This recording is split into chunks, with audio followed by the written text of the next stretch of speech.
அநேக புதிய வருடங்களை கண்டிருக்கின்றோம். அநேக புதிய வருடங்களை கண்டிருக்கின்றோம். ஆனால் நம்முடைய இருதயம் புதிதாக மாறி இருக்கிறதா? நம்முடைய வாழ்க்கை புதிதாக மாறி இருக்கிறதா என்பதை நாம் சற்று பரிசோதனை பண்ணி பார்க்க வேண்டும். தேவன் முகத்தை பார்ப்பவர் அல்ல, அவர் இருதயத்தை பார்க்கிறார் என்று வேதம் சொல்லுகிறது. மனிதன் தான் முகத்தை பார்ப்பான். ஒருவேளை நாம் பைபிளை எடுத்துக்கொண்டு நன்றாக உடுத்தி கொண்டு நாம் ஆராதனைகளுக்கு போகலாம், ஆலயங்களுக்கு செல்லலாம். ஆனால் அந்த உடைகளையும் அந்த பைபிள் எடுத்துக்கொண்டு போகின்ற அந்த போக்கையும் வரத்தையும் மனிதன் பார்த்து கொண்டிருப்பான். ஆனால் தேவன் போக்குவரத்தை பார்ப்பதை பார்க்கிலும், ஆடைகளை பார்ப்பதை பார்க்கிலும், நம்முடைய முகத்தை பார்ப்பதை பார்க்கிலும் தேவன் நம்முடைய இருதயத்தை அறிகின்றார், அவர் அந்தரங்கங்களை அறிகின்றார் என்பதை நம் கவனத்தில் கொள்ள வேண்டும். இன்னைக்கு அநேகர் ஜெபிப்பதா இருக்கலாம், பாடுவது, துதிப்பது, எல்லாம் ஊழியம் செய்வதா இருக்கலாம். சில பேரை நீங்கள் கவனித்து பார்த்தால் மனிதர்களுக்காக, மனிதர்கள் பாராட்டும்படியாக கூட செய்வார்கள். சிலருடைய ஜெபங்கள் கூட அப்படி இருக்கும். நான் அநேகரை பார்த்திருக்கிறேன். அவர்கள் மற்றவர்கள் பார்க்கும்படியாகவே ஜெபம் பண்ணுவார்கள். இதை குறித்து தேவன் எச்சரிக்கின்றார். நீங்கள் மனிதர் காண வேண்டும்படியாக நீங்கள் செபிக்க கூடாது. இது அஞ்ஞானிகளும் மாயக்காரர்களும் இப்படி ஜெபம் பண்ணுகிறார்கள், ஆனால் நீங்கள் அப்படி செய்யக்கூடாது என்று சொல்லி வேதம் தெளிவாய் சொல்லுகிறது. மனிதர்கள் பார்ப்பதற்காகவோ, மனிதர்கள் பாராட்டுவதற்காகவோ நாம் ஒருபோதும் தேவனை பின்பற்றக்கூடாது. நம்முடைய தேவன் மெய்யானவர். அவர் எனக்கென்று ஒரு மகிழ்ச்சிகரமான வாழ்க்கை வைத்திருக்கின்றார். அந்த மகிழ்ச்சிகரமான வாழ்க்கைக்கு என்னை அழைக்கிறார். எனவே நான் அதை நாடி தேடி ஓட வேண்டும் என்று சொல்லி அதற்காகவே நாம் தேவனை பின்பற்ற வேண்டும். தேவனையே பார்த்து அவருக்காகவே நாம் கிரியைகளை நடப்பிக்க வேண்டும். கிரியைகள் என்றால் நம்முடைய நடவடிக்கைகள், நம்முடைய வாழ்க்கை நடைமுறைகள் தொடர வேண்டும். கர்த்தருக்கு ஸ்தோத்திரம். என்னை கேட்டுக்கொண்டிருக்க அருமையும் தேவனுக்கு பிரியமானவர்களே, நாம் கடந்த பைபிள் ஸ்டடியிலே திங்கட்கிழமை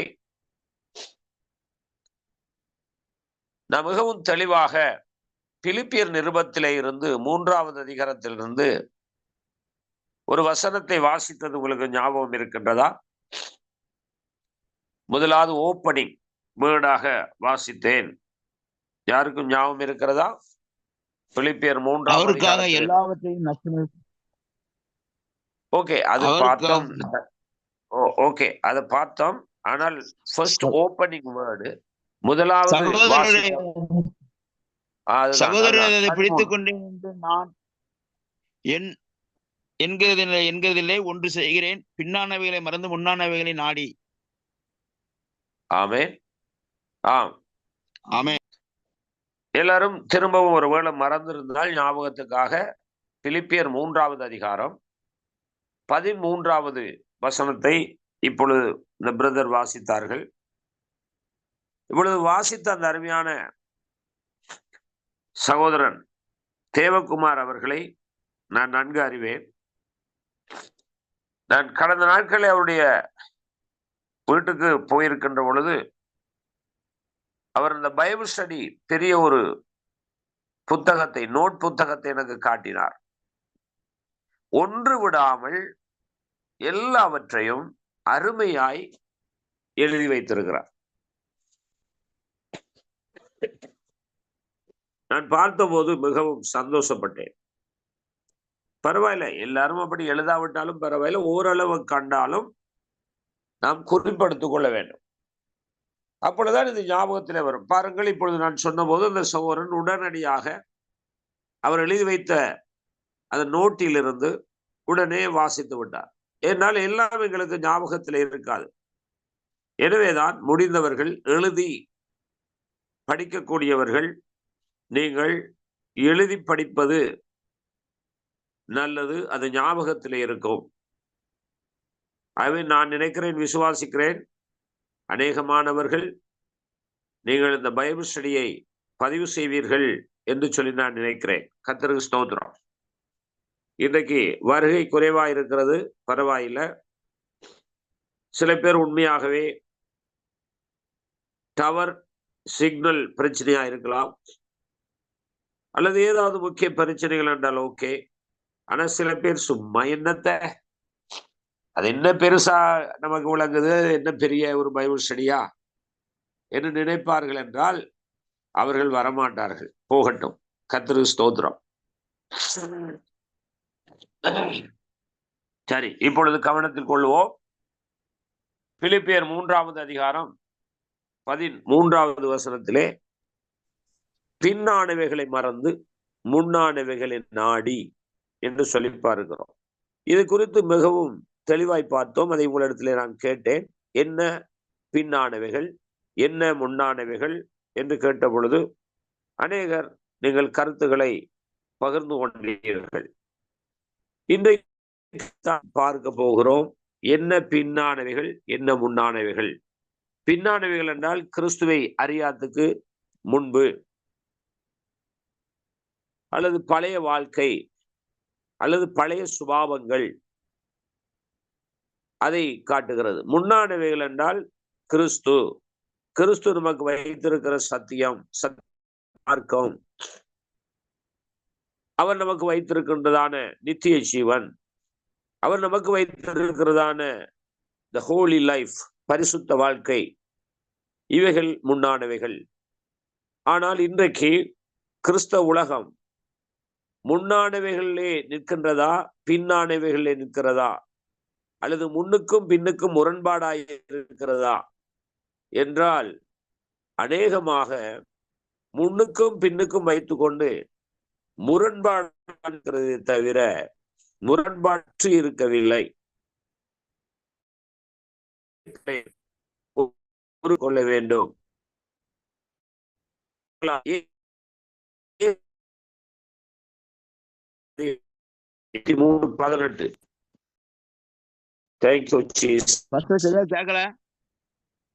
ஏசாயா 43:18 கேக்குதா?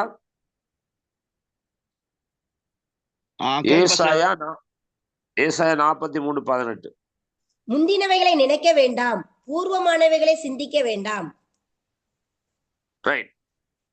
இப்பொழுது அங்கேயும் சொல்லப்படுகிறது, முந்தினவைகளை நினைக்க வேண்டாம், பூர்வமானவைகளை சிந்திக்க வேண்டாம்.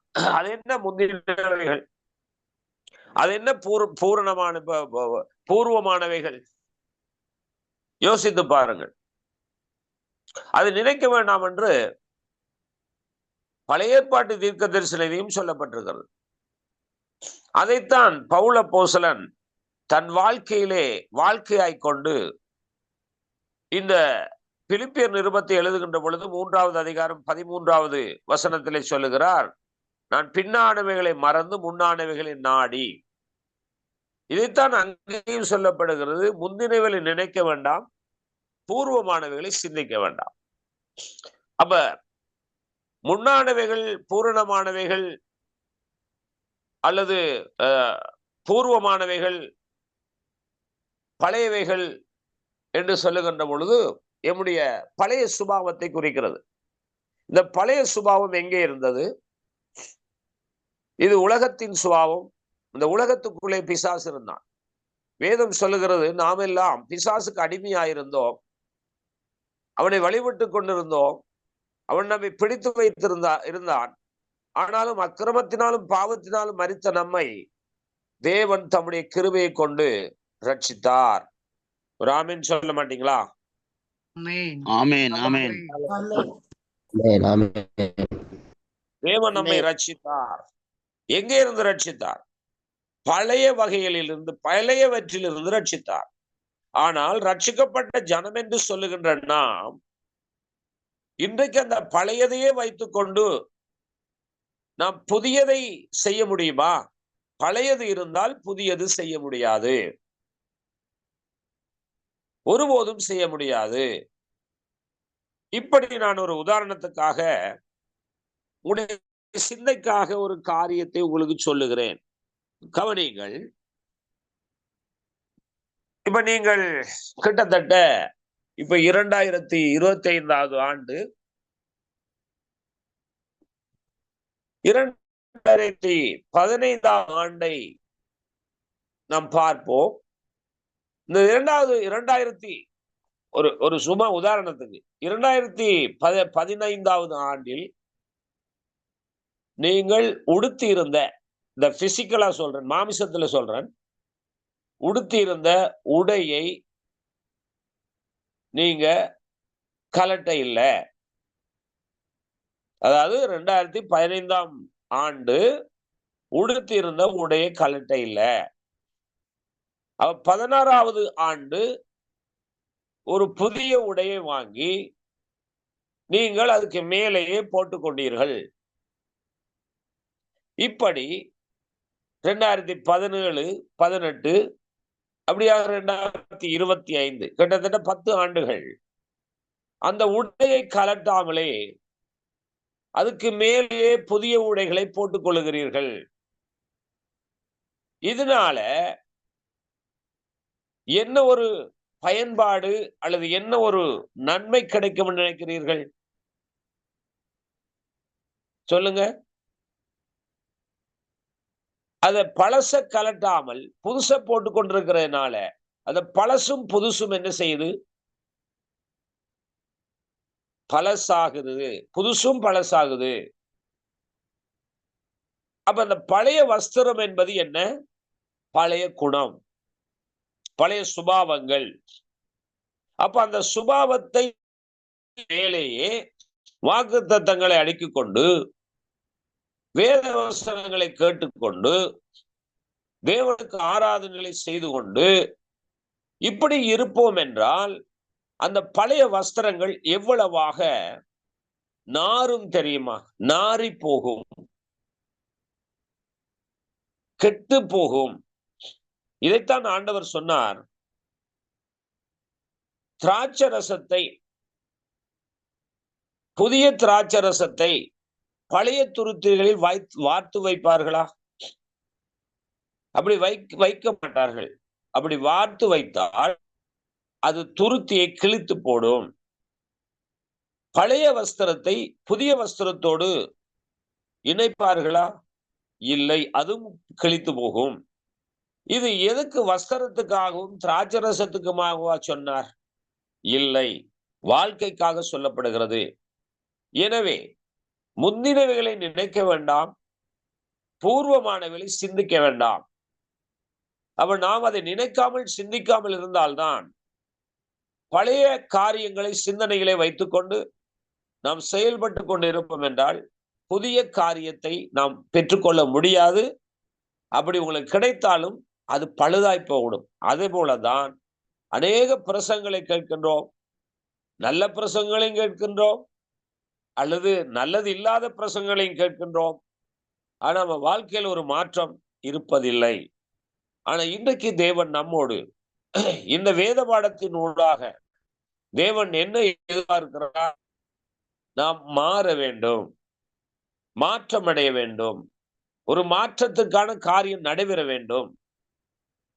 பிரியமானவர்களே, அதை எதிர்பார்த்துத்தான் உங்களோடு பேசுகிறார். அதுல என்னதான் பிரச்சனை, என்னதான் போராட்டம், என்னதான் வியாதி துன்பம் வந்தாலும் ஒரு சிலர் தொடர்ச்சியாகவே இதில் பங்கெடுத்து பயன்பெறுகிறீர்கள். சில பேர் எல்லாம் ஒன்றுதான், அந்த ஆள் சொல்ற ஒன்றுதான், இந்த ஆள் சொல்ற ஒன்றுதான், எல்லாம் ஒன்றுதான், இவர் என்ன எங்களை விட பெருசா தெரியுமான்ற போக்கோடு கூட சில பேர் என்ன செய்வார்கள்? வருவார்கள், எட்டி பார்ப்பார்கள், பிறகு வரமாட்டார்கள், போய்விடுவார்கள். ஆனால் வந்த நீங்கள் பாக்கியவான்கள். நாம் அடிக்கடி சொல்லுவோம் அல்லவா? அடி மேல அடி வைத்தால் அம்மி நகருமா இல்லையா? அப்படி சொல்லுவாங்க. அதுபோல நாம் அடிக்கு மேல அடி, சத்தியத்துக்கு மேல சத்தியம், கடுமையான பலமான ஆகாரத்துக்கு மேல ஆகாரம் போட போட போட நிச்சயமாக நாம் மாறிவிடுவோம். நிச்சயமாக மாறிவிடுவோம். எப்பொழுது? ஆமென். எப்பொழுது வார்த்தைகளை நாம் தொடர்ந்து தொடர்ந்து தொடர்ந்து ஆழமான ஆவிக்குரிய பலமான ஆகாரத்தை நாம் உட்கொள்ளுகின்ற பொழுது நாம் மாறிவிடுவோம். மனிதனால மாற முடியாது. என்னாலேயோ உங்களாலேயோ மாற்றம் செய்ய முடியாது. ஆனால் தேவனால முடியும். தேவன் எப்படி செய்வார்? பொய்யான வாக்குறுதி கொடுத்தவர் செய்ய மாட்டார். பொய்யான போதனைகளை கொடுத்து செய்ய மாட்டார். ஆசை வார்த்தைகளும் உசுப்பேற்ற வார்த்தைகளையும் சொல்லி அவர் செய்ய மாட்டார். அவர் எப்படி நம்மை உருவாக்குவார்? அதை குறித்து நாம் பார்த்தோம் அல்லவா? ஏசாயா எத்தனாவது அதிகாரம் 41:15 பார்த்தோம். நான் உன்னை புதிதும் கூர்மையும் உள்ள யந்திரமாக்குகிறேன். மலைகளை அவ புதிதும் கூர்மையுமான யந்திரம் எப்படி ஆண்டவர் மாற்றுகிறார்? அதை குறித்து நாம் தெளிவாய் பார்த்தோம். அதை குறித்தும் தெளிவாய் பார்த்தோம். என்ன ஒரு கடிந்து கொண்டு கண்டனம் பண்ணி புத்தி சொல்லுகிற போதனை இருக்க வேண்டும். கடிந்து கொண்டு கண்டனம் பண்ணி புத்தி சொல்லு, போதகம் பண்ணு, திருவசனத்தை குறித்து நீ ஜாக்கிரதையா இருந்து நீ என்ன செய்? எல்லா விதமான சாந்தத்தோடும் கடிந்து கொண்டு கண்டனம் பண்ணி புத்தி சொல், பிரசங்கம் பண்ணு, வசனத்தை பேசு என்று சொல்லப்பட்டிருக்கிறது. அவை யாரெல்லாம் கடிந்து கொண்டு கண்டனம் பண்ணி ஆகாரத்தை உண்மையாய் சத்தியத்தை சத்தியமாய் போதிக்கிறதோ அந்த இடத்துல நீங்கள் இருந்தால்தான், அந்த போதனையை கேட்டால்தான் நிச்சயமாய் உங்களால உருவாக முடியும். இல்லாவிட்டால் ஒருபோதும் உருவாக முடியாது. அவர் நாம் என்ன செய்யப்பட வேண்டும்? ஒரு கண்டிப்பான, ஒரு கட்டுப்பாடான, ஒரு உண்மையான சத்தியத்தை கேட்க நாம் பழக வேண்டும். அந்த சத்தியத்துக்குள்ளே நாம் பயிற்சி பெற வேண்டும். பலன் கிடைக்கும். இல்லாவிட்டால் சும்மா ஒரு நேரத்தை போக்குவதற்காக ஏதோ ஒரு பிரசங்கத்தை கேட்டோம், ஏதோ ஒரு மையத்துக்கு போனோம், ஏதோ ஒரு இன்னைக்கு மாற்றம் இல்லாமல் இருக்கிறார்கள். அங்க பரிசெயனாகிய ஒரு பரிசெயன் மாய்மால இதை குறித்து நாம் தெளிவாய் பார்த்தோம். அதாவது ரெண்டு மனுஷர்கள் ஜெபிக்க போனார்கள். ஒருவன் ஆயக்காரன், ஒருவன் பரிசெயன். பரிசெயன் தூரத்தில் என்று பரிசெயன் என்ன செய்தான்? அவன் வானத்துக்கு நேர ஏறெடுத்து பார்த்து, தேவனே, பரிகாரர் ஆயக்காரரை போல நான் இல்லாதபடியால் ஸ்தோத்திரம் பண்ணுகிறேன். வாரத்துல 2 நாட்கள் நான் உபவாசம் செய்கிறேன் மற்றும் என்னுடைய சம்பாத்தியத்தில எல்லாம் தசமபாகம் கொடுக்கின்றேன். இந்த பரிகாரர், இந்த மாதிரியான விபச்சாரக்காரர், இப்படிப்பட்ட இந்த கெட்டவர்களோடு நான் சேருவதில்லை என்று ஜெபம் பண்ணினான். இன்னொருவன் தூரத்தில் நின்று, ஆண்டவரே, பாவியாக என் மீது இரக்கமாயிரும் என்று ஜெபம் பண்ணினான். அப்ப அங்கே பரலோகத்தில் யாருடைய ஜெபம் கேட்கப்பட்டது என்றால், தன்னை தாழ்த்தி ஒப்பு கொடுத்த மனிதனுடைய ஜெபம் மட்டுமே கேட்கப்பட்டது. ஆனால் இன்றைக்கு அநேகர் என்ன பெருமை கொள்ளுகிறோம்? நான் தவறாமல் ஆராதனைக்கு போகிறேன், நல்ல விஷயம். நான் தவறாமல் உபவாசத்துக்கு போகிறேன், நல்ல விஷயம். தவறாமல் பெண்கள் கூட்டத்துக்கு, வாலிபர் கூட்டத்துக்கு போகிறேன், நல்ல விஷயம்தான். தவறாமல் நான் எல்லாவற்றையும் தசமபாகம் காரியங்கள் எல்லாம் கொடுக்கிறேன், நல்லதுதான். நான் டெய்லி 10 அதிகாரம் வாசிக்கிறேன், நல்லதுதான். நான் கிட்டத்தட்ட ஒரு வருஷத்துக்கு 2 முறை வேதத்தை வாசித்து முடித்திருக்கிறேன், நல்லதுதான், உண்மைதான். ஆனால் ஏதாகிலும் மாற்றம் ஏற்பட்டிருக்கிறதா? மாற்றம் ஏற்படாத வரையிலும் அது ஒரு பாரம்பரியத்தையே தழுவி கொண்டு இருக்கிறது. அவை பாரம்பரியம் நம்மை ஒருபோதும் மாற்றாது. சத்தியம் மட்டும்தான் நம்மை மாற்றும். ஆகவே எப்படிப்பட்ட சத்தியம்? யோசித்து பாருங்கள். சத்தியம் என்றால் எல்லாம் சத்தியம் இல்லை. நம் தெளிவாக வேதத்தை ஆராய்ந்து வெளிப்பாடுகளை கொடுக்க வேண்டும். வேதத்துக்குள்ள இருக்கிற ரெவலேஷன், வெளிப்பாடுகளை கொடுக்க வேண்டும். மேலோட்டம வரலாறுகளையும் சுவிசேஷத்தையும் சொல்லிக் கொண்டு இருக்கல அர்த்தமில்லை. சுவிசேஷம் தெரியாதவர்களுக்குத்தான் வரலாறும் தெரியாதவர்களுக்கு சொன்னால் ஓகே. அது ஒரு முறை 2 தரம் சொன்னால் அவர்கள் அதை பகிர்ந்து கொள்ளணும். வாழ்க்கை பூராவும் வரலாறையே பேசிக்கொண்டு, வாழ்க்கை பூராவும் பால் குடிக்கின்ற அந்த சுவிசேஷத்தை சொல்லிக் கொண்டு இருந்தோம் என்றால், இதனாலதான் நமக்குள்ளே ஒரு மாற்றம் ஏற்படுவது இல்லை. எல்லாருக்கும் கேக்குதா? ஆமென். ஆமென். எல்லாருமே ஒரு ஆமென். சொல்லுவேன். ஆமென். அல்லேலூயா. Praise the Lord. Hallelujah. Right. ஆகவே பிரியமானவர்களே, நாம் ஒரு மாற்றத்தை நோக்கி பயணிக்க வேண்டும். ரைட். திரும்பவும் நாம் வாசிப்போம். ஏசாயா 43 18 19 சேர்த்து வாசியுங்கள். Thank you, Jesus. முந்தினவைகளை நினைக்க வேண்டாம், பூர்வமானவைகளை சிந்திக்க வேண்டாம். இதோ நான் புதிய காரியத்தை செய்கிறேன், இப்பொழுதே அது தோன்றும், நீங்கள் அதை அறியீர்களா? நான் வனாந்தரத்திலே வழியையும் அவாந்தர வழியிலே ஆறுகளையும் உண்டாக்குவேன். ஆமென். ஹலோ. ஆமென். இந்த வசனம் தவறாக பயன்படுத்தப்படுகிறது. இந்த வசனத்தை அவர்கள் எப்படி தவறாக பயன்படுத்துகிறார்கள் என்றால், இந்த அநேக திருச்சபை போதகர்கள், ஒரு நிமிஷம் எனக்கு மன்னியுங்கள், நான் ஒரு படிக்க வரவர் அடிச்சு கொண்டிருக்கிறார், கொஞ்சம் ஆன்சர் பண்ணிட்டு வாங்க.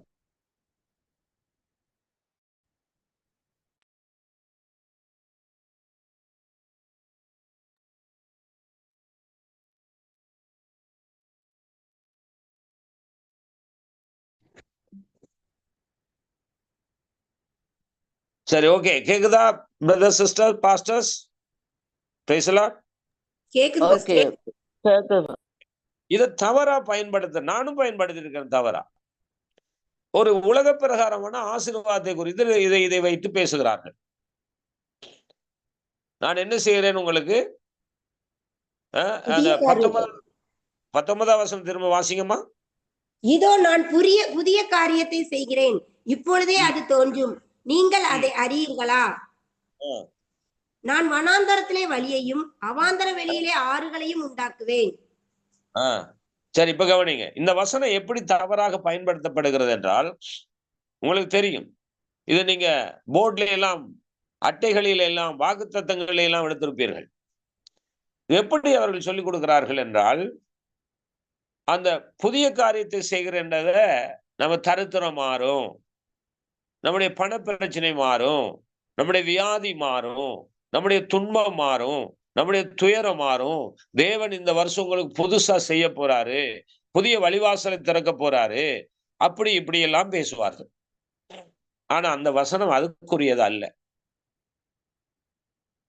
அவர் ஒரு புதிய மாற்றத்தை கொண்டு வர விரும்புகிறார். என்ன மாற்றம்? நமக்குள்ள, நம்முடைய ஆத்துமாவுக்குள்ள ஒரு மாற்றத்தை கொண்டு வர விரும்புகிறார். அப்ப வனாந்தரத்திலே வழியையும் அவாந்தர வழியிலே ஆறுகளையும் உண்டு பண்ணுவேன் என்றால் என்ன? அதுக்கான அர்த்தம் என்ன? அது உலக பிரகாரமாய் திருப்பி அதை பொருளாதாரத்திலே கொண்டு வந்து நிறுத்துகிறார்கள். அது ஆவிக்குரிய பிரகாரமாய் இந்த வெளிப்பாடு இல்லாதனால அவள் என்ன செய்கிறார்கள் என்று சொன்னால், சாரி, கொஞ்சம் எனக்கு டைம் எனக்கு கொஞ்சம்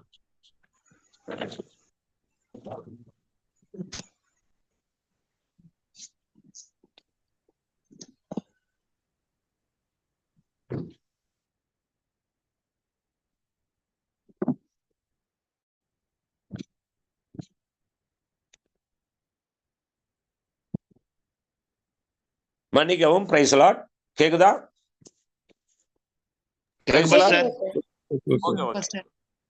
ரைட், ஓகே. இப்ப கவனி. அதை அப்படி மாற்றி கொண்டு வருகிறார்கள்.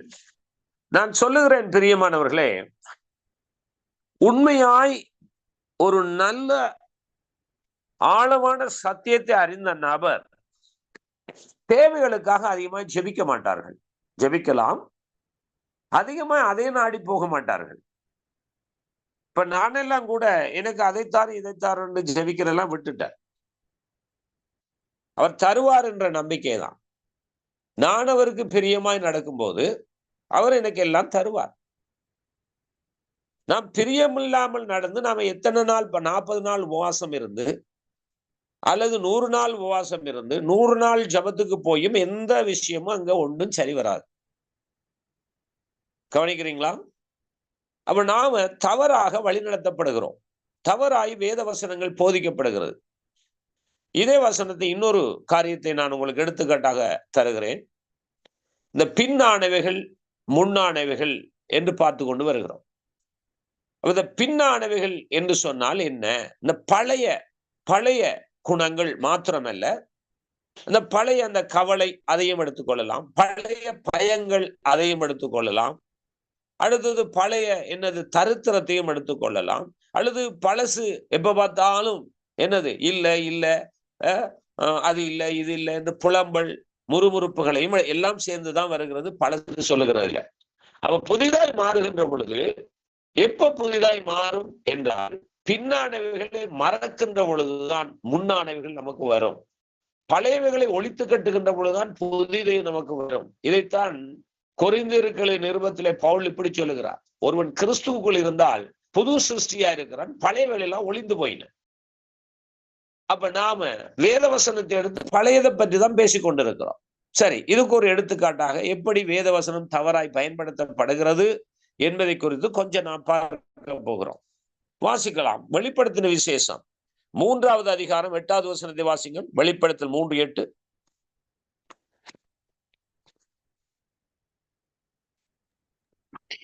உன் கிரியைகளை உனக்கு கொஞ்சம் பலன் இருந்தும் நீ என் நாமத்தை மறுதலியாமல் என் வசனத்தை கை கொண்டபடியினாலே இதோ திறந்த வாசலை உனக்கு முன்பாக வைத்திருக்கிறேன், அதை ஒருவனும் பூட்ட மாட்டான். இது கேட்கும் போது எல்லாருக்கும் ஆசையும் பிரியமும் விருப்பமா இருக்கிறது. ஆம், நல்லதுதான், வசனம் நல்லதுதானே, வசனத்துல ஒரு தவறும் கிடையாது, வசனம் என்றைக்கும் பொய்யாகாது. ஆனா பொய்யாய் போதிக்கிறவர்கள், பொய்யாய் விளங்கி கொள்ளுகிறவர்கள், விளக்கம் கொடுக்கிறவர்கள் இருக்கும் வரைக்கும் அது பொய்த்தே போகும், அது நிறைவேறாது. இப்ப இந்த வசனத்தை ஒன்றை கவனியுங்கள். இதுல குறிப்பாக நீங்கள் போதகர்களை அறிந்திருப்பேன், நான் யாரையும் குற்றப்படுத்தல, நான் யாரையும் கை நீட்டி இவர் சரியில்லைன்னு நான் எப்போதுமே சொல்ல மாட்டேன், கவனிங்க. ஆனால் வேத வசனத்தின் அடிப்படையில் நம்ம காண முடியும். இப்பொழுது கொஞ்சம் கவனத்திலிடுங்கள். இந்த வசனத்துல இப்ப முழுமையாய் இப்பொழுது வாசிக்க கேட்டோம். ஆனால் இந்த வசனம் முழுமையாய் பிரசங்கிக்கப்படுகிறதா, வாக்குத்தத்தங்களை எடுக்கப்படுகிறதா, அல்லது இல்ல ஒரு கொஞ்சம் மாத்திரம் எடுத்து வாக்குத்தத்தங்கள் பகிரப்படுகிறதா? சொல்லுங்க. திறந்த வாசலை உனக்கு முன்பாக வைப்பு. அதுதான் பகிரப்படுகிறது. பாருங்க, நீங்க போய் செக் பண்ணி பாருங்க, உங்களோட வீட்டுகள்ல எடுத்த வாக்குத்தத்தங்களை போய் பாருங்க. என்ன சொல்லுவார்கள்? இதோ திறந்த வாசலை உனக்கு முன்பாக வைத்திருக்கிறேன், அதை ஒருவனும் பூட்ட மாட்டான். சந்தோஷம். பூட்ட மாட்டான் தான் சத்தியம் தான். ஆனா இது முழுமையான சத்தியம் இல்லையே, இது முழுமையான வசனம் இல்லையே. உங்களுக்கு புரிகிறதா? முழுமையான வசனம் என்ன சொல்லுகிறது? ஆக நம்முடைய இச்சைக்கு, நம்முடைய விருப்பத்துக்கு ஏற்றபடி அந்த வசனத்தை அப்படி உடைத்து பீத்து எடுத்துக்கொள்ளலாமா? இது தேவன் விரும்புகிறாரா? ஒரு வசனம் இருந்தால் ஆண்டவர் ஒரு செய்தியை முழுமையை சொல்ல வருகிறார், அப்படித்தானே? கேக்குதா? ஆமென். ஆமென். அவர் முழுமையாய் சொல்ல வருகிறார், ஒரு விஷயத்தை முழுமையை சொல்ல வருகிறார். ஆனா மனிதன் என்ன செய்கிறோம்? நம்ம விசுவாசி ஊழியக்காரர்கள் என்ன செய்யறோம்? அந்த முழுமையான வார்த்தையை கேட்பதில்லை, நமக்கு எது தேவையோ அதை மட்டும் எடுத்துக்கொள்வது, அதை மட்டும் எடுத்துக்கொள்வது. இதெல்லாம் என்ன நினைக்கிறீங்க? இதுவும் பழைய புளித்த மாவுதான். இதுவும் யாரு? பிசாசுடைய தந்திரம் தான். இதுவும் ஒரு கள்ள உபதேசம் தான். நல்ல உபதேசம் என்பது முழுமையாய் சொல்லிக் கொடுக்க வேண்டும். நான் இதுக்கு முழுமையான விளக்கத்தை தருகிறேன் பாருங்கள். உன் கிரியைகளை அறிந்திருக்கிறேன், உனக்கு கொஞ்சம் பலன் இருந்தும் நீ என் நாமத்தை மறுதலியாமல். நாம அநேக முறை விசுவாசிகள், ஊழியக்காரர்கள் தேவனை மறுதலிக்கிற சந்தர்ப்பங்கள் இருக்கிறது. கிரியைகள் என்றால் என்ன? நம்முடைய வாழ்க்கையிலே துன்பம் வரும், வியாதி வரும், போராட்டம் வரும், தோல்விகள் வரும், அவமானம் வரும், நிந்தை வரும், குற்றச்சாட்டுகள் வரும். இப்படியெல்லாம் வருகின்ற பொழுது அநேக முறை நாம் தவறி இருக்கிறோம், முறுமுறுத்து இருக்கிறோம், ஆண்டவரை விட்டு பின்வாங்கி இருக்கிறோம், பொய் சொல்லி இருக்கிறோம், அல்லது அந்த தீமையிலிருந்து தப்பித்துக் கொள்ள நாம் வேற விதமான மாமிச கிரியைகளை எல்லாம் செய்திருக்கிறோம். ஆனால் இங்க என்ன சொல்ல வருகிறார்? உனக்கு என்ன உபத்திரம், துன்பம், துயரம் இருந்தாலும் நீ என் வசனத்தின்படி வாழ்ந்தாய், என் வசனத்தை நீ மறுதலிக்கல, என் வசனத்துக்கு எதிராய் நீ எந்த விதத்திலையும் இவ்வளவு துன்பம், துயரம் வந்த போதிலும் நீ எனக்கு வசனத்துக்கு மாறாக விரோதமாக நீ நடக்கையில் என்று சொல்ல வருகிறார். விளங்குதா உங்களுக்கு? மறுதலியாமல் என் வசனத்தை கை கொண்டபடியினால். வசனத்தை கை கொண்டால் என்றால் என்ன? அவர் சொன்னபடி நீ செய்ததினாலே. நான் சொன்னபடி, நான் வசனத்துல என்ன சொன்னேனோ அவை எல்லாவற்றையும் நீ செய்தபடியினாலே, அதுக்கு பிறகுதான் உனக்கு திறந்த வாசலை வைக்கிறேன். ஹலோ, ஆமென். ஆமென். ஆமென். இப்ப என்ன போதனைகளை நாம் கேட்டுக்கொண்டிருக்கிறோம் சொல்லுங்க? ஆசீர்வாதமான இல்ல, இந்த வசனம் என்ன சொல்ல வருகிறது? ஆண்டவர் முழுமையாய் ஒரு மனிதன், நம்ம விசுவாசி இடத்துல ஒரு ஊழியக்காரன் என்ன எதிர்பார்க்கிறார்? யோசித்து பாருங்க. மாற்றம். அப்ப நாம அந்த வார்த்தையின்படி அவர் ஒன்று சொன்னால் நாம் ஒன்று செய்யறது, அவர் ஒன்று நினைத்தால் நாம் ஒன்று நினைக்கிறது, அவர் ஒரு விருப்பம் இருந்தால் நமக்கு ஒரு விருப்பம் இருக்கிறது. இவையெல்லாம் வைத்துக்கொண்டு கலந்து அடித்து கொண்டு நான் எழுப்புதலை நோக்கி போகிறேன், நான் உபவாசத்துக்கு போகிறேன், நான் அந்த கூட்டத்துக்கு போகிறேன், நான் இந்த கூட்டத்துக்கு போகிறேன் என்று போய்கொண்டிருப்பதனால என்ன பிரயோசனம்? பிரியமானவர்களே, அதனால தான் நம்முடைய வாழ்க்கையில ஒரு மாற்றம் இல்லை. அதனால தான் இன்னைக்கு கிறிஸ்தவர்கள் மத்தியில் ஒரு மாற்றம் இல்லை. இன்னைக்கு உண்மையாக ஆண்டவருடைய வார்த்தையின்படி கிறிஸ்தவம் இருந்திருக்குமா இருந்தால் நம்முடைய கிராமம் ரட்சிக்கப்பட்டிருக்கும், நம்முடைய பட்டணம் ரட்சிக்கப்பட்டிருக்கும், நம்முடைய தேசம் ரட்சிக்கப்பட்டிருக்கும். எத்தனை வருடங்களாக ஆண்டவருடைய சத்தியம் அறிவிக்கப்படுகிறது சொல்லுங்க? 2025 வருடங்களாக சத்தியம் அறிவிக்கப்படுது. யோசித்து பாருங்க.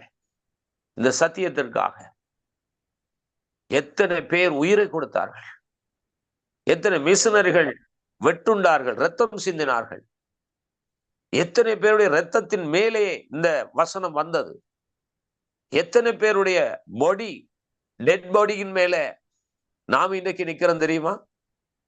உங்களுக்கு அது தெரியுமா? எத்தனை ரத்த சாட்சி பிரயத்துக்கு மேல நாம இருக்கிறோம் தெரியுமா?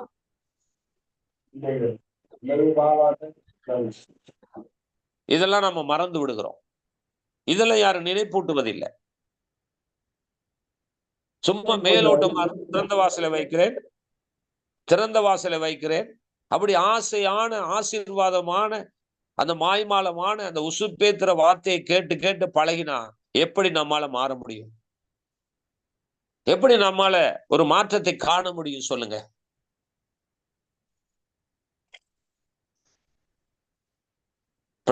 நானும் இன்றைக்கு கற்றுக்கொள்ளுகிறேன். நான் தொடர்ந்து உங்களுக்கு 40 வருஷமாக நான் பிரசங்கம் பண்ணி கொண்டிருக்கிறேன். பெரிய மேடைகள், சிறிய மேடைகள், பெரிய சபைகள், சிறிய சபைகள் எல்லாவற்றையும் நான் கண்டேன்.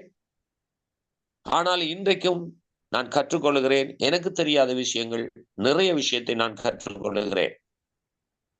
ஆனால் இன்றைக்கு நான் போதகர் என்றபடியால் நான் தைரியமா சொல்ல முடியும். இன்னைக்கு எத்தனை போதகர்கள் கற்றுக்கொள்ளுகிறார்கள்? எத்தனை போதகர்கள் இன்றைக்கு கற்றுக்கொள்ள ஒரு தாழ்மை உண்டா? ஆனால் இந்த நினைப்புல ஒரு சில போதகர்கள் நீங்களை கலந்து கொள்றீங்க, கற்றுக்கொள்றீங்க. உண்மையாக கர்த்தர் உங்களை ஆஸ்வதிப்பார். குறிப்பாக நான் ரொசான் பாஸ்டரையும் இங்கே இணைப்புல இருக்கிற கிருபா பாஸ்டரையும் எனக்கு நன்றாக தெரியும். அவர்கள் சத்தியத்திலே வாங்கியுள்ளவர்கள். விஜய் வீரர் வருவார், அவரும் தொடர்ச்சியாக என்னுடைய வார்த்தையை கேட்டுக்கொண்டிருக்கிறார். அவர் இன்றைக்கு வர இல்லை போலும். பரவாயில்ல.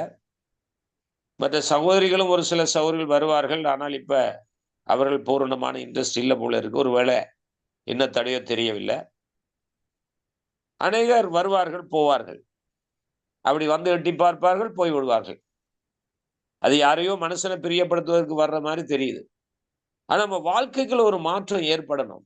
நான் பாஸ்டர் ரோஷானை நான் முகமாய் பார்க்காத போது, நான் இப்படி ஒரு ஸ்டடி கொடுத்து கொண்டிருக்கும் போது, அப்போ ஒரு சின்ன பிரசங்கம் தான் கொடுத்து கொண்டிருக்கும் போது, அவர் அந்த கமாண்ட்ல அவர் மிக மிக விருப்பமாய் அதை கமாண்ட் பண்ணுவார். ஆமேன், அல்லது இந்த வசனத்துக்கு ஏதாவது ஒன்றை சொல்லிக் கொண்டிருப்பார். அதுல கண்டுபிடித்தேன், இந்த அன்பு சகோதரன், இந்த அன்பு போதகர் வேதத்தை நன்றாக கற்றுக்கொள்ள ஆசையா இருக்கிறார். ஆனா இன்றைக்கு வரைக்கும் என்னுடைய பிரசங்கத்தை அதிகமாய் ஸ்டடியை கேட்டது ஒரு நபர் என்றால் அது பாஸ்டர் ரோஷான் தான். 2வது இடத்துல நம்ம கிருபா பாஸ்டர் பார்க்கலாம். அதுக்கு பிறகு உங்களை பார்க்கலாம். இப்ப அவர்களும் இன்னைக்கு ஊழியம் செய்கிறார்கள், ஊழியக்காரர்களா இருக்கிறார்கள். அவர்கள் அநேக மீட்டிங்களுக்கு போயிருக்கிறார்கள். அதுக்கு முதல் ஒரு பாஸ்டர் வருவார், ஆனந்த ராஜா பாஸ்டர். அவர் இப்ப ஸ்டடிக்கு வாரதில்லை. ஆனா அவரும் அவருடைய ஃபீட்பேக்ல நிறைய அவருடைய பிரசங்களை கேட்டு சொல்லி இருக்கிறார். இப்படி நிறைய பாஸ்டர் சொல்லி இருக்கிறாங்க. இன்னைக்கு அநேகர் வரவில்லை. ஓகே, இப்ப கவனிங்க. ஏன் நமக்குள்ள ஒரு மாற்றம் இல்லாத காரணம் என்ன என்றால், ஒன்றை நீங்கள் கவனத்தில் எடுங்கள். அந்த பழையவைகள் நமக்குள்ளே இருக்கிறது. இந்த பழையவைகளுக்கு காரணமானவன் யார் தெரியுமா? பிசாசு தான். கண்களை குருடாக்கி உண்மையான சத்தியத்தை அறியக்கூடாது. அறிந்தால் அறிவீர்கள், உங்களை விடுதலையாக்கும். சத்தியத்தை அறிவீர்கள், உங்களை விடுதலையாக்கும். வசனம். நீங்க வசனத்தை சொல்லுங்க, ஓகே, ஆனா விடுதலை ஆகிறாதீங்க. அது பிசாசுடைய மிகவும் முக்கியமான கவனமா இருக்கிறது. சத்தியத்தை பேசுங்க, அடுத்து சத்தியத்தை சொல்லுங்க, எல்லாம் செய்யுங்க, எல்லாம் பண்ணுங்க. ஆனா அந்த சத்தியத்துக்குள்ள இருக்க அந்த உண்மையை மட்டும் அறிந்து கொள்ளாதீங்க. அதுக்குள்ள இருக்க அந்த உயிரையும் ஜீவனையும் மட்டும் நீங்க அறிந்து கொள்ளாதீங்க. வெறும் வார்த்தையாகவே இருக்கட்டும். இப்படித்தான் இன்னைக்கு நிறைய பேரை பிசாசு மடக்கி பழையவைகளிலே இருத்தி வைத்து புதியவைகளை காண விடாதபடிக்கு, புதிய மாற்றத்துக்குள்ளே போக விடாதபடிக்கு சத்துரு இப்படிப்பட்ட கிரிகளை செய்து கொண்டிருக்கிறார். இதிலிருந்து நாம் வெளியே வருவதற்கு தேவன் ஒரு சிலராகிய நம்மோடு கர்த்தர் பேசிக் கொண்டிருக்கிறார். நீங்க யாரையும் பகைக்க வேண்டாம், யாரையும் விமர்சனம் பண்ண வேண்டாம். சத்தியத்தை அறிந்து விடுதலை ஆகுங்கள். சரியான வாழ்க்கையை நோக்கி பயணியுங்கள். எந்த ஒரு நபரும் உங்களை பரலோகத்துக்கு கொண்டு போக முடியாது. பரலோகத்துக்கு போறதுக்கு எந்த நபரையும் சார்ந்து இருக்க வேண்டாம். எந்த நபரும் கொண்டு போக மாட்டார்கள். ஒரே ஒரு நபர் மட்டும் உங்களை பரலோகத்துக்கு கொண்டு போக போகிறார். அவர்தான் நானே வழியும் சத்தியமா இருக்கிறேன், என்னாலே அல்லாமல் ஒருவன் பிதாவிடத்துக்கு போக மாட்டார். அந்த நபர் தான் ஆண்டவராய் இயேசு கிறிஸ்து. ஹல்லேலூயா, ஹல்லேலூயா, ஹல்லேலூயா. அவருடைய வசனம் தான் உங்களுக்கு தெளிவாய் இப்பொழுது பிரசங்கிக்கப்படுகிறது. இப்ப பாத்தீங்களா? உங்களுக்கு புரியுதா எப்படி தவறாய் வசனத்தை பயன்படுத்துகிறான்னு? கொஞ்சம் உங்களுடைய கருத்துக்களை பதிவு செய்யலாம். யாராவது பேச விரும்புறீங்களா? கருத்து பரிமாற விரும்புறீங்களா? இந்த வசனங்கள் தவறாய் பயன்படுத்தப்படுகிறது எப்படி? உங்களுக்கு புரியுதா? புரிந்திருக்கிறீங்களா? உங்களுடைய புரிதல் என்ன?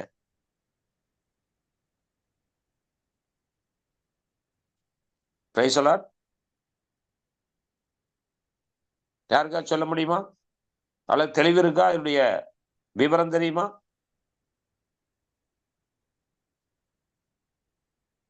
கேக்குதா, கேட்கலையா?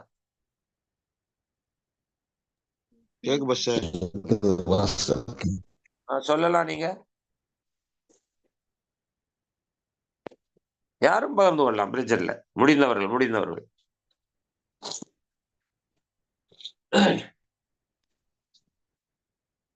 இப்ப வசனம் தவறாய் பயன்படுத்துகிறது என்பது ஒரு தெளிவு இருக்கா உங்களுக்கு? இருக்கு பாஸ்டர். ஹலோ, உங்களுக்கு கேக்குதா? வேற ஒண்ணு நீங்க பதில் கூட சொல்ல வேண்டாம்.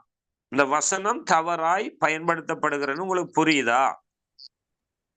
புரியுது பாஸ்டர்.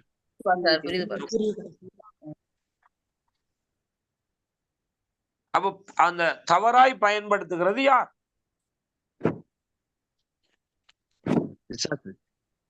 ரைட். இப்பொழுது கவனிப்போம். வசனத்துல வசனத்தை பார்ப்போமா? ஓகே. Thank you Jesus. திரும்ப எடுத்துக்கொள்ளுங்கள். பிலிப்பியர் 3வது அதிகாரம் 18வது வசனம். பிலிப்பியர் 3ஆம் அதிகாரம் 18வது வசனம்.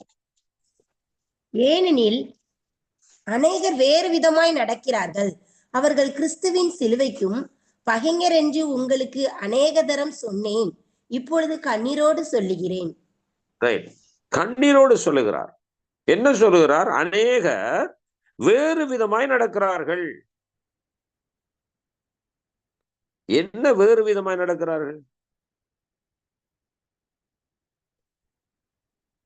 15வது வசனம் வாசிக்கிறேன். நான் வாசிக்கிறேன். 15வது வசனம். ஆகையால் நம்மில் தேறினவர்கள் யாவரும் இந்த சிந்தையாய் இருக்க கடவோம். எந்த காரியத்திலாவது நீங்கள் வேறே சிந்தையாய் இருந்தால் அதையும் தேவன் உங்களுக்கு வெளிப்படுத்துவார். இப்ப இந்த 15வது வசனத்தை நல்லா கவனிங்கள். இந்த சிந்தை வேறு சிந்தை. தெரியுதா உங்களுக்கு? அப்ப 2 சிந்தை அந்த இடத்துல இருப்பதாக வேதம் சொல்லுகிறது. என்ன 2 சிந்தை? அதே வசனத்துல பார்த்து பதில் சொல்லுங்க. என்ன 2 சிந்தை? என்ன 2 சிந்தை? இப்பதான் பைபிள்ல பாக்குறீங்களா? இந்த சிந்தையும் வேற சிந்தை, 2 சிந்தை. இப்ப உங்களுக்கு புரியுதா? என்ன இந்த சிந்தை வேறு சிந்தை? இதை பற்றி நீங்க ஏதாவது ஆராய்ந்து பார்த்துருக்கிறீங்களா? சும்மா வாசிச்சுட்டு பேசாம போக வேண்டியதான். என்ன? ஓகே, இன்னைக்கு நான் பைபிள் வாசிச்சுட்டேன், 2 அதிகாரம் வாசிச்சேன், 5 அதிகாரம் வாசிச்சேன், இஸ் ஓகே, இது போதும். அப்படித்தானே இன்றைக்கு நம்முடைய போக்கு போய்கொண்டிருக்கு, கிறிஸ்துவுடைய போக்கு. யோசித்து பாருங்கள். இதை ஆழமாய் சிந்திக்கிறோமா? அல்லது இந்த வசனத்துக்குள்ள இருக்கிற அந்த ஆழமான சிந்தனையை நாம் சிந்திக்கிறோமா? அல்லது அந்த சிந்தனையை தூண்டி விடுகின்றதான போதனைகள் கேட்கிறீர்களா? இப்ப பாருங்க, 2 காரியத்தை பார்த்து எவ்வளவு அருமையா ஆவியானவர் இன்றைக்கு எங்களுக்கு சொல்லி கொடுத்து கொண்டிருக்கார் தெரியுமா? இந்த பிலிப்பியர் 3ஆம் அதிகாரம், அது ஒரு வருஷம் போனாலும் இந்த ஒரு அதிகாரத்தையே முடிக்க முடியாது. கவனிங்கள். 13வது வசனத்துல பார்த்தோம், பின்னானவைகள் முன்னானவைகள். பிலிப்பியர் 3:13 பார்த்தோம், பின்னானவைகள் முன்னானவைகள். 2 காரியம் இருக்கிறது. அதுபோல 15வது வசனத்திலே பார்க்கிறோம், என்னது? இந்த சிந்தை வேற சிந்தை. அப்படித்தானே? இந்த சிந்தை வேற சிந்தை. 18வது வசனத்திலே பார்க்கிறோம், அங்க சொல்லப்படுகிறது, யாரு? அநேகர் வேறு விதமாய் சிந்திக்கிறார்கள். வேற சிந்தை, வேற சிந்தை. இப்ப இதை நாம் என்ன செய்யணும்? இது ஆழமா பார்த்தாதான் அந்த சிந்தை என்ன, வேறு சிந்தை என்றால் என்ன, இந்த சிந்தை என்றால் என்ன என்று கவனிக்க முடியும். சரி, இப்பொழுது நான் உங்கள்கிட்ட கேள்வி கேட்கிறேன். இந்த 15வது வசனத்துல இந்த சிந்தை என்றால் என்ன, இந்த சிந்தை என்றால் என்ன? கொஞ்சம் பகிர்ந்து கொள்ளுங்க. என்ன எல்லாம் சைலண்டா போயிட்டீங்க? இயேசு கிறிஸ்து சிந்தை பாஸ்டர். ஓகே, வேறு சிந்தை என்றால் என்ன?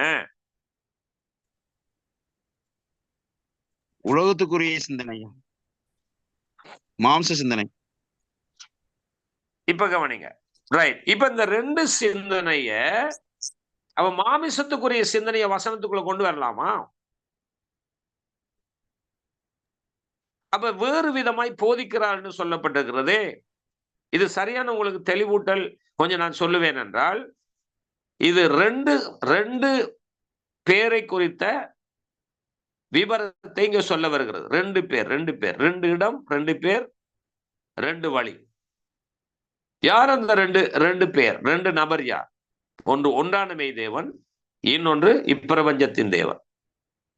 அப்ப ஒன்றான மெய் தேவன் இந்த சிந்தை என்று சொல்ல வருகிற என்ன? இப்பொழுது பவுலப்போஸ்தலன் எழுதுகின்ற இந்த சத்தியம், இதுதான் சிந்தை. வேறு சிந்தை என்றால் என்ன? இதை வேறு விதமாய் சொல்லுவது, வசனத்தை புரட்டி சொல்லுவது.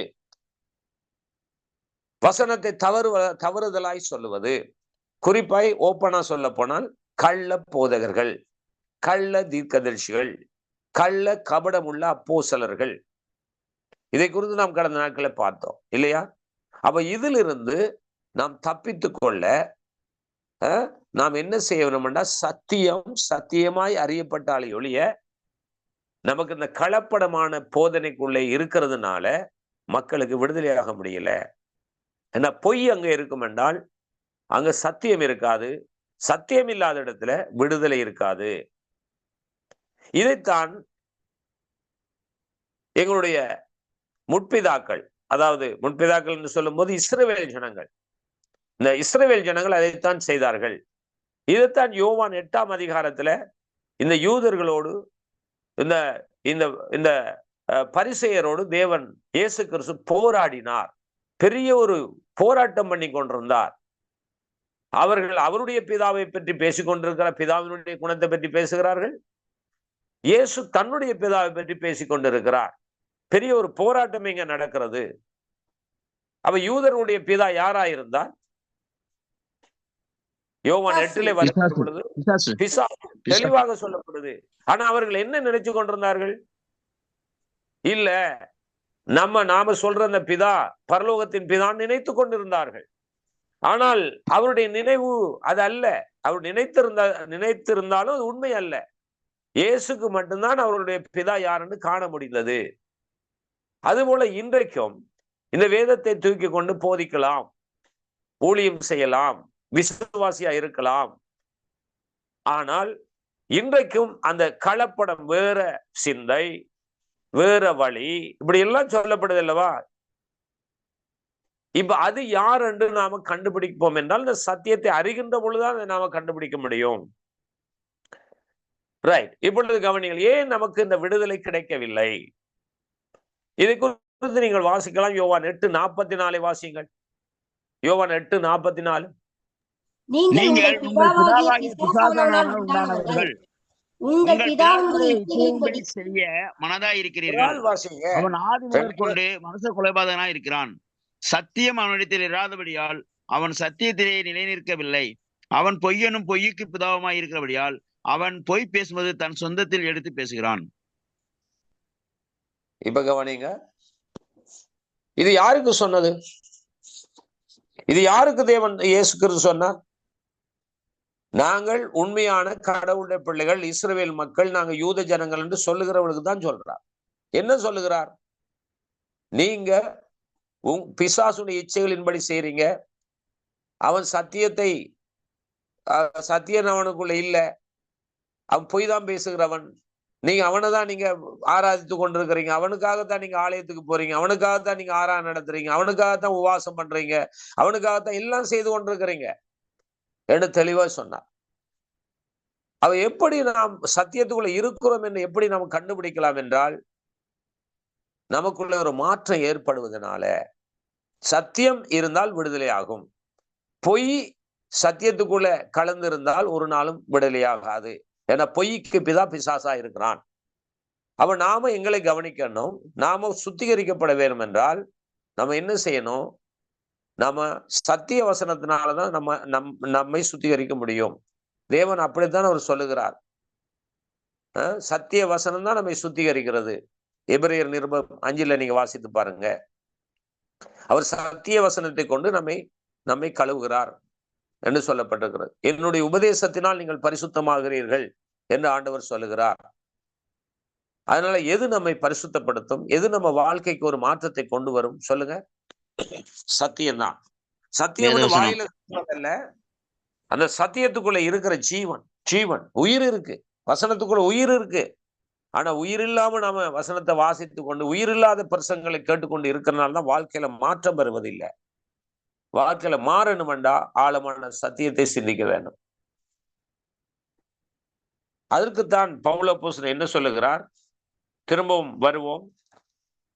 பிலிப்பியர் 3ஆம் அதிகாரம் 11வது வசனத்துக்கு வருவோம். 11. அவருக்காக எல்லாவற்றையும் நஷ்டமென்று விட்டேன், குப்பையுமாக எண்ணுகிறேன். அப்ப எதுக்காக? தேவனுக்காக, தேவராஜ்யத்துக்காக, தன்னுடைய அந்தஸ்து, தன்னுடைய பணம், தன்னுடைய பொருள், தன்னுடைய பதவி, எல்லாவற்றையும் பழைய எல்லா காரியத்தையும் விட்டு அதெல்லாம் குப்பையா எண்ணி விட்டு அவரை அறிகின்ற அறிவுக்காக தன்னை அர்ப்பணம் செய்தார். இதே 3வது அதிகாரம் 7வது வசனத்தை வாசியுங்கள். ஆகிலும் எனக்கு லாபமாய் இருந்தவைகள் எவைகளோ அவைகளை கிறிஸ்துவுக்காக நஷ்டம் என்று எண்ணினேன். ரைட். இன்னைக்கு கிறிஸ்தவம் என்ன செய்கிறது? எது லாபமோ அதை விட்டு கொடுக்க விடமில்லை. எது லாபமோ அங்கதான் பயணிக்கிறது. ஆனால் இங்க பவுல் சொல்றார், நான் எது லாபமோ அதை நான் விட்டேன், அது நஷ்டம் என்று எண்ணுகிறேன். 8வது வசனம் நான் வாசிக்கிறேன். அது மாத்திரமல்ல, என் கர்த்தராகிய கிறிஸ்து இயேசுவை அறிகின்ற அறிவின் மேன்மைக்காக எல்லாவற்றையும் நஷ்டம் என்று எண்ணிக்கொண்டிருக்கிறேன். எது? அவரை அறிகின்ற அறிவுக்கு. இப்ப நாம என்ன செய்யறோம்? இப்ப சில பேர் ஏன் இந்த ஸ்டடிக்கு வாங்கன்னு கேட்டா, இல்ல எங்களுக்கு முக்கியமான ஒரு ஜெபம் இருக்கிறது, முக்கியமான ஒரு பொறுப்புல இருக்கிறோம் என்றெல்லாம் சொல்வார்கள். அது அவங்களுக்கு லாபமா இருக்கிறது. முக்கியமான பொறுப்பு, முக்கியமான போஸ்ட் அல்லது முக்கியமான இது. ஆனா அவரை அறிகின்ற அறிவைக்காக அவை எல்லாத்தையும் நஷ்டம் பண்ணி விட்டுட்டு வந்தா உண்மையா எவ்வளவு நல்லா இருக்கும் தெரியுமா? விடுதலை ஆகலாம் தெரியுமா? சத்தியத்தை அறிந்து கொள்ளலாம் தெரியுமா? இந்த உலகத்துல கடைசி நாட்கள்ல இருக்கிற கள்ள தீர்க்கதரிசிகளை, கள்ள போதகர்களை நம்ம கண்டுபிடிக்கலாம் தெரியுமா? அதிலிருந்து நாம் விலகி கர்த்தருக்காக வாழலாம் தெரியுமா? இதுதான் இன்னைக்கு எது கிறிஸ்தவனுக்கு லாபமோ அதை தான் பயணிக்கிறார்கள். எது இன்றைக்கு சபைகளுக்கு லாபமா இருக்கிறதோ அதுல தான் தொடருகிறார்கள். ஆனால் பவுலப்போஸ்தலன் சொல்றார், லாபமாய் இருந்தவைகளை நான் குப்பையாக விட்டு நான் கிறிஸ்துவை அறிகின்ற அறிவுக்காக எல்லாவற்றையும் நான் விட்டுவிட்டேன் என்று சொல்லுகிறார். அந்த இடத்துக்கு ஒரு கிறிஸ்தவன் வருகின்ற பொழுது மாற்றம் அடையும். பவுல் மாறினார். அந்த மாற்றத்தை பரிசுத்த ஆவியானுடைய துணையோடு அனுபவத்தையும் கொண்டுதான் இந்த நிருபங்களை அவர் எழுதுகிறார். பிரியமானவர்களே, நாம் கவனத்தில் கொள்ள வேண்டும். சும்மா ஏனோ தானோண்டு வாழ்ந்து விட்டு போகலாம். ஆனா கடைசி நாட்கள்ல ஆண்டவர்கிட்ட கணக்கு ஒப்புவிக்கப்பட வேண்டும், கணக்கு கொடுக்க வேண்டும். வாசிக்கலாம். யோவான் சுவிசேஷம் 6வது அதிகாரம் 63வது வசனம். 63, யோவான் 6:63. ஆவியே உயிர்ப்பிக்கிறது, மாம்சமானது ஒன்றுக்கும் உதவாது. நான் உங்களுக்கு சொல்லுகிற வசனங்கள் ஆவியாயும் ஜீவனாயும் இருக்கிறது. அப்ப வசனத்துக்குள்ள என்ன இருக்கு? அதை வெறுமனே வசனமாக போர்ட்ல போட்டுக்கொள்றோம், வாசனமா எடுத்துக்கொள்றோம். அதை உடைச்சு பிச்சு எடுத்துக்கொள்றோம். ஆனால் வசனம் சொல்லுது, ஆவியும் உயிர்ப்பிக்கிறது, மாமிசமும் ஒன்றுக்கும் உதவாது. என்னுடைய வசனம் ஆவியாயும் ஜீவனாயும் இருக்கிறது. ஜீவன் என்றால் என்ன? உயிராய் இருக்கிறது. அவது உயிருள்ள வசனத்தை நம்ம பிக்கலாமா? ஒரு அழகான குழந்தை பிள்ளை இருக்குன்னு வைப்போம். ஒரு குழந்தை நல்ல அழகா இருக்கும் இல்லையா? இப்ப அப்பாவுக்கு, அம்மாவுக்கு, மாமாவுக்கு, மாமிக்கு சரியான பிரியமுள்ள அந்த குழந்தைன்னு வைப்போம். இப்ப இந்த பிரியமான அந்த குழந்தைய அப்பா கொஞ்சம் பிச்சு கொள்றது, அம்மா கொஞ்சம் பிச்சு கொள்றது, மாமா கொஞ்சம் பிச்சு கொள்றது, மாமி கொஞ்சம் பிச்சு கொள்றதா இருந்தா, பிச்சு எடுத்துக்கொள்றதா இருந்தா அந்த குழந்தை உயிரோட இருக்குமா? சொல்லுங்க, இருக்குமா? இருக்க வாய்ப்பு இருக்கா? இல்ல. அப்படித்தான் நாம இந்த ஒரு வசனத்தை என்ன செய்யறோம்? ஆளாளுக்கு பிச்சு பிரிச்சு எடுத்துக்கொள்றோம். நம்ம இஷ்டத்துக்கு அதை பிரிச்சு எடுத்துக்கொள்றோம். அதனால அந்த வசனத்துக்குள்ள என்ன இல்லை? உயிர் இல்லை, அது செத்து போச்சு. அந்த வசனம் ஜீவன் உள்ளதா இல்லை. ஆனா வசனத்துக்குள்ள உயிர் இருக்கு. அதை முழுமையா எடுத்தாதான் நீங்க உயிரோடு அந்த வசனத்தை பார்க்க முடியும். அந்த வசனம் முழுமையாய் நீங்கள் எடுக்க வேண்டும், முழுமையாய் பார்க்க வேண்டும், முழு செய்தியும் கேட்க வேண்டும். கர்த்தருக்கு ஸ்தோத்திரம். பிரியமானவர்களே, வாழ்க்கைக்கான ஒரு மாற்றம் பின்னானவைகளை மறந்து முன்னானவைகளை நோக்கி. நான் எதற்காக பிடிக்கப்பட்டேனோ அதற்காக நான் தொடருகிறேன். எப்படி தொடருகிறேன்? ஆசையாய் தொடருகிறேன். வாசிங்க பிலிப்பியர் 3வது அதிகாரம் 12வது வசனம். நான் அடைந்தாயிற்று அல்லது முற்றும் தேறினவனானேன் என்று எண்ணாமல் கிறிஸ்து இயேசுவினால் நான் எதற்காக பிடிக்கப்பட்டேனோ அதை பிடித்துக் கொள்ளும்படி ஆசையாய் தொடர்கிறேன். அதுவே தெரியாது.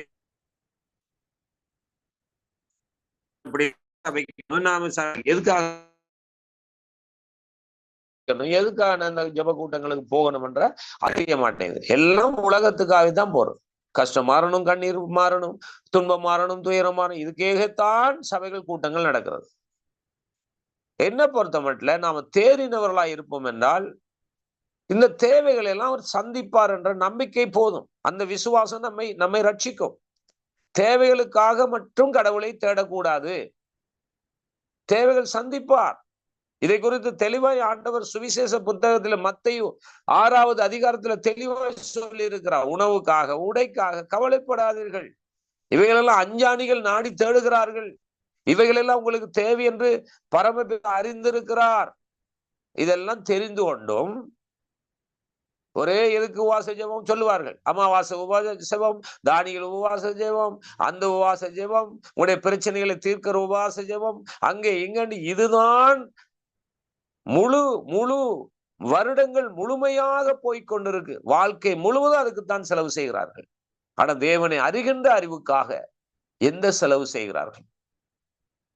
யோசித்து பாருங்கள். தேவன் உங்களை நேசிக்கிறபடி அந்த ஆழமான சத்தியம் உங்களை தேடி வருகிறார். பிரயோசனப்படுத்திக் கொள்ளுங்க. தொடர்ந்து நான் உங்களுக்காக ஜெபிக்கிறேன். எனக்காக ஜெபம் பண்ணிக் கொள்ளுங்கள். என்னுடைய பைபிள் ஸ்டடி த டெலிவரன்ஸ் மினிஸ்ட்ரியில திங்கள், புதன் மற்றும் வெள்ளிக்கிழமைகளில் நடைபெறுகிறது. அதைத் தொடர்ந்து ஜீசஸ் த வே மினிஸ்ட்ரியில செவ்வாய்க்கிழமையும் சனிக்கிழமையும் என்னுடைய பைபிள் ஸ்டடி தொடர்கிறது. அதைத் தொடர்ந்து பெட்ரா அப்போஸ்தலிக் மினிஸ்ட்ரியில வியாழக்கிழமை என்னுடைய பைபிள் ஸ்டடி தொடர்கிறது. இதற்காக ஜெபம் பண்ணிக் கொள்ளுங்கள். எனக்காக ஜெபம் பண்ணிக் கொள்ளுங்கள். இது கேட்ட சத்தியத்தை முடிந்த அளவு மற்றவர்களுக்கு பகிர்ந்து கொள்ளுங்கள், மற்றவர்களுக்கு அறிமுகப்படுத்துங்கள். கர்த்தர் நிச்சயம் உங்களை ஆஸ்வதிப்பார். தேங்க்யூ. மறுபடியும் சந்திப்போம். God bless you. ஆமீன் ஆமீன் ஆமீன் ஆமீன். Thank you pastor. தேங்க்யூ. கர்த்தர் தாமே நிறைவாய் ஆசீர்வதிப்பார். நிச்சயமாகவே அநேகர் சிரமத்தின் மத்தியிலும் அந்த நாளிலும் என்னுடைய வார்த்தையை கேட்கும்படியாக ஆவலோடு ஆண்டுடைய சமூகத்தை வந்திருக்கீங்க. கர்த்தர் தாமே உங்கள் நிச்சயமாகவே ஆசீர்வதிப்பார். நீங்கள் உண்மையாலுமே பாக்கியவான்கள். இப்படியான சத்தியங்கள் எங்க போனாலும் கேட்க முடியாது.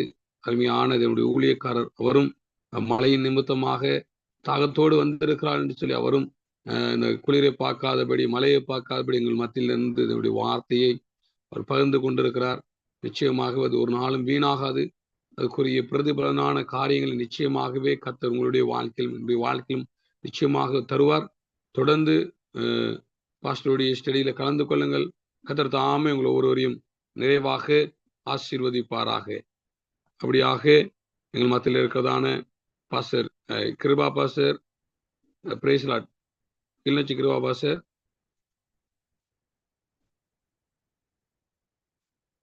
Pastor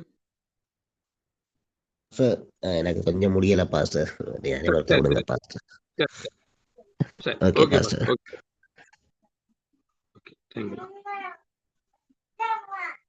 Devakumar brother, praise Lord. ஜெபிக்கலுமா?